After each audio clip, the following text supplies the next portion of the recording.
Hello મિત્રો, જય શ્રી કૃષ્ણ, જય માતાજી. આજે અમે સવારમાં રેડી થઈને નીકળી ગયા હતા ગાંધીનગર, કેમ કે ગાંધીનગરમાં આવેલું છે ઇન્દ્રોડા પાર્ક. ને ઇન્દ્રોડા પાર્ક અમને વરસાદના મોસમમાં બહુ જ પસંદ છે, એટલે અમે આવી ગયા છીએ અહીંયા. ચલો તમને બી દેખાડીએ ઇન્દ્રોડા પાર્કમાં કયા કયા પ્રાણીઓ છે. અત્યારે તો અમે જઈએ છીએ. પછી સાપ અમે જોયો, ડાયનાસોર જોયો, ડાયનાસોરના ઈંડા જોયા, બહુ બધી જૂની જૂની વસ્તુઓ જે ત્યાં સ્ટોર કરીને રાખી છે એ અમે જોયું. પછી જો તમને બી દેખાડીએ, અહીંયા સાપ છે. સાપ ઘરમાં અમે આવ્યા છીએ તો અલગ અલગ સાપ બધાય છે.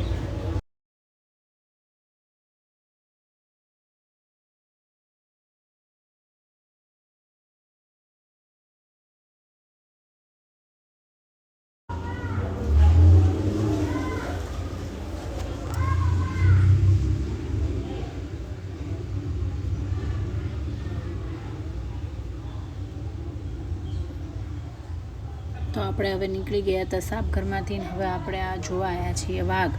જો કેટલો મસ્ત વેધરમાં મસ્ત વાઘ અહીંથી અહીંયા જાય છે, કેમ કે એના વેધર અત્યારે ઠંડક હોય એટલે બહુ પસંદ આવતું હોય ને આપણે એને એન્જોય કરીએ છીએ જોઈને.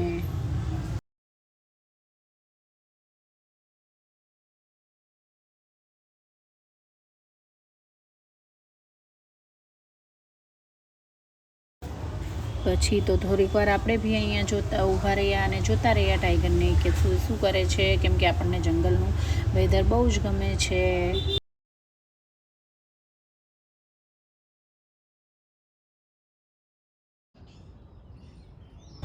પછી તો આપણે અહીંયા આગળ આવી ગયા, એટલે અહીંયા આપણને દેખાણો એક સિંહ અને એક સિંહાણ.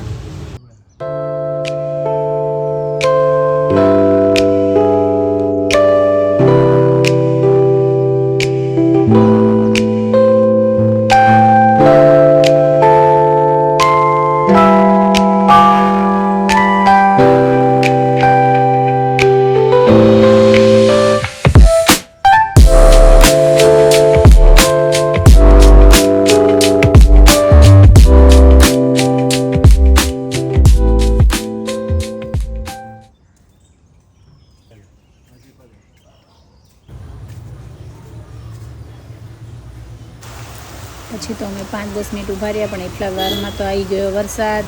અને વરસાદમાં અમે પાછા ઊભા રહી ગયા અને જો સિંહ અને સિંહણ બી ઝાડ નીચે ઊભા રહી ગયા છે, જાણે એને એવું લાગે છે કે અમે પલ્લી જવાના છીએ. ત્યાં સરસ વેધર હતું અને અમે આજના દિવસે આવ્યા. અમને બહુ જ પસંદ આવ્યું, કેમ કે ચોમાસામાં અમને બહાર ફરવા જવાની બહુ જ મજા આવે છે. અને આ તો આપણા અમદાવાદ ગાંધીનગરમાં જ છે. તમે બી આવજો, સરસ છે.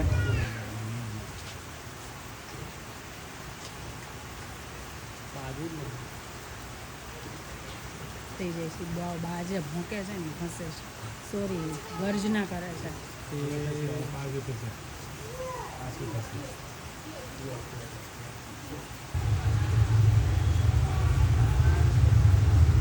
વરસાદના મોસમમાં વરસાદ તો એવું લાગે છે જાજો ટાઈમ રહેવાનું છે. ચલો આપણે નીકળીએ હવે.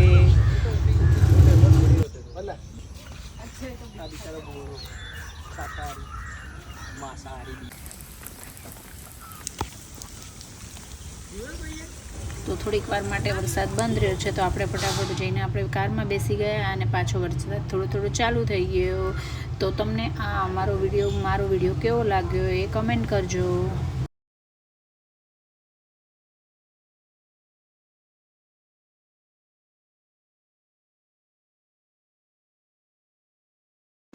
હજુ તો મારું ઘર અહીંથી 10-15 કિલોમીટર દૂર છે, પણ અમે આ વરસાદની રાઈડ છે એન્જોય કરી રહ્યા છીએ.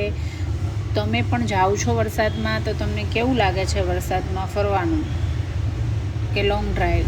કમેન્ટ કરજો. ચલો બાય, જય માતાજી, જય શ્રી કૃષ્ણ.